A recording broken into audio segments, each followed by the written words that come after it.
Good morning mga ka-reels, ka-FB. Magluto po tayo ng banak. Dalawa pong minong gagawin natin yung araw. Isa pong pritong banak. At magsabaw din po natin tayo ng dalawang malaking banak na sabaw natin yan. Yan po ay nilinis ko na, tinanggal ang bituka. Yung hasang hindi ko na po tinanggal dahil yung sariwa naman po siya. Malasa rin po yan. Yung mga batikulo, no? Kinuha ko rin pala sa sabaw. Yan po, napakasimple lang po ang prito. Una prito, asinan lang, malinis na. May asin na. Mamaya sasayin natin sa pagprito. At yun ang punta ng banak na yan. Sasabawan po natin. Ito na po yung sabaw ng hinugas bigas. Sabi ko sa inyo yung mga unang video ko. Ang hinugas bigas po ay malasa po yan. Kaya na po, lagyan ko ng ingredients. Nilagyan ko na po ng bawang at sibuyas. At mamaya po, pagkulo niyan, yan po ilagay natin isda. Plus ang ulit po natin lalagay, ito po, gulay na malunggay. Kung po yan, manustansya, green leafy vegetable. Yan po buksan na po natin para yan, tapos takpan. Yan na po, kumukulo na po. Ilagay na natin itong dalawang pirasong banak. Yan, nagkakulo na po siya. Yan, ito po, dalawang pirasong banak. Yan.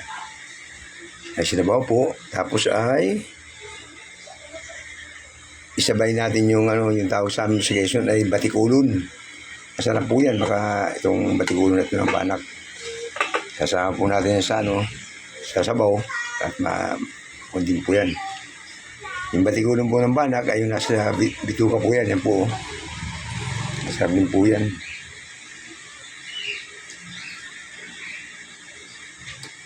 Yan.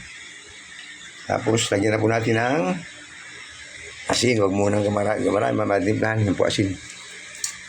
May po paggulo niyan,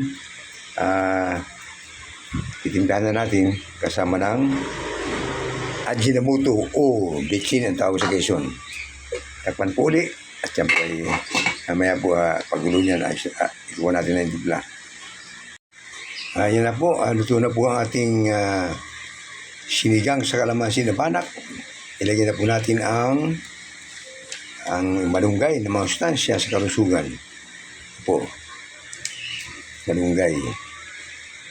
Yan pong malunggay na yan ay sarili kong tanim sa rooftop nitong aming bahay dito. Sariling tanim ko po yan, kaya po yan, wala nang gastos, hindi na bibili. Ilagay na po yan, makaluto po ng malunggay niyan, sinuto ng isda, pwede na pong timplahan yan.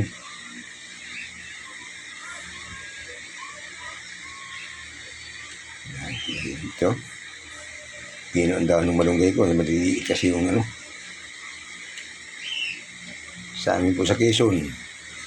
Panghikal ng dahon ng malunggay sa mga bakuro ng bahay-bahay. Ang dami. Dito. 3 pirasong pak ng malunggay. 10 piso na. Kaya napakabigat mo nung dito siyudad. Yan po. Haluan po natin yung gulay ng malunggay. Yan. Tapos lagyan po natin ang Ajinomoto. Sabi nga na tak. Masarap malinom naman. Yan po. Kunti na naman. Para pampalasa lang po yan sa sabaw. At yung nga ginamit ko po dyan ay yung pong hinugas ng bigas para maislungan po siya. Tikman po natin.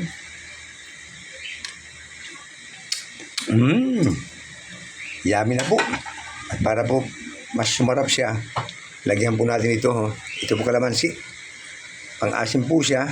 Pero patayin na po muna natin yung apoy, yung pinakaano niya. Kasi nawawala po ang asim ng kalamansi. Yan na po. Ilagay na natin. Yan. Tapos ay tikman ko ulit kung tumalab yung kalamansi.